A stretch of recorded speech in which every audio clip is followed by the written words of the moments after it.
ولی حالا من نمیدونم راستی بود.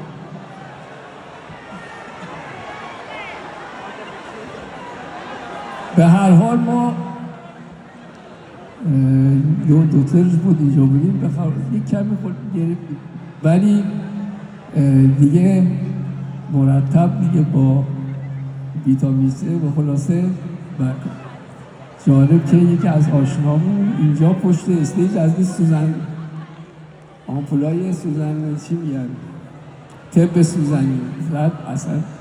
خب و مهمتر از اون وقتی اومدم رو استیج و این همه شوق و این همه شور و هیجان، این همه انرژی، اصلا همه چی یادم.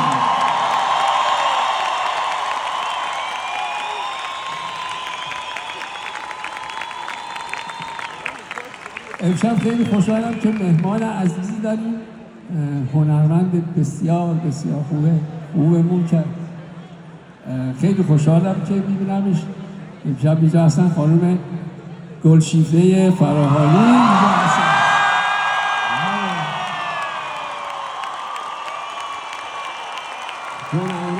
هنرمندی دیگه، هر جا که بره هنرمندی دیگه.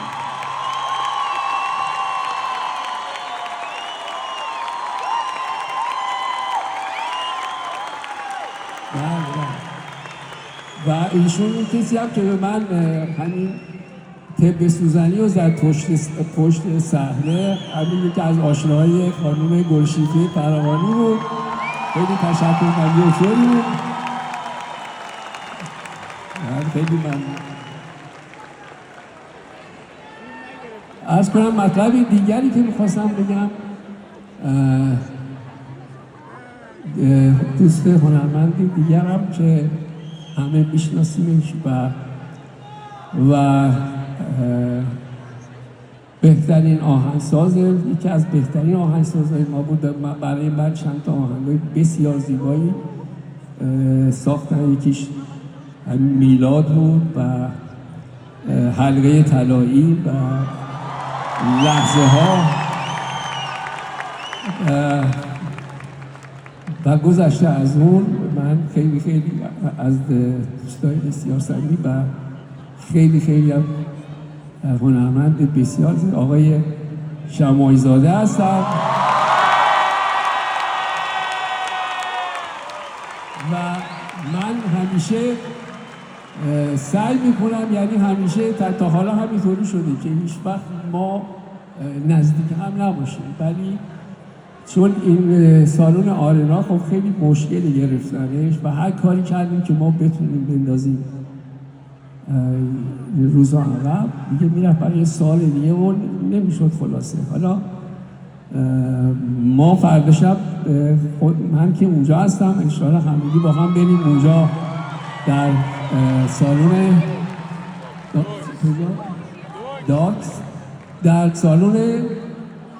سالن داکس آقای شماعی زاده اونجا هستن و همه انشاءالله که همه با هم اونجا هستن.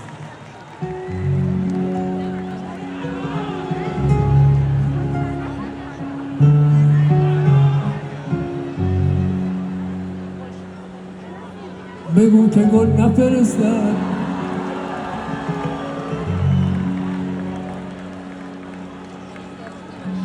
بگو که گل نفرستد کسی به خونه من که عطر یاد تو پر کرده آشیانه من.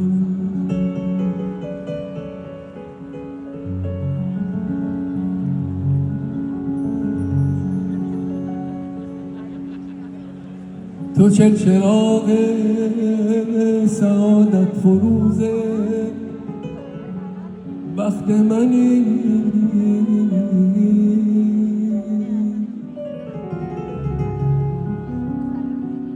به جای ما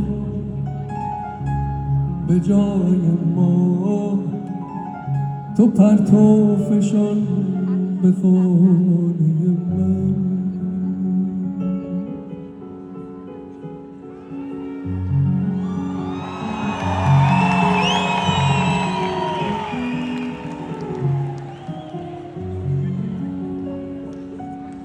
به شوق روی تو من زندم،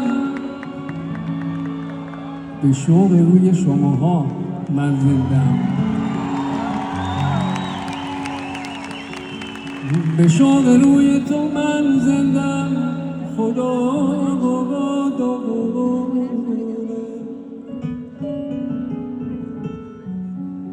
برای زیستن، برای زیستن اینک تویی بهار من.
بلال من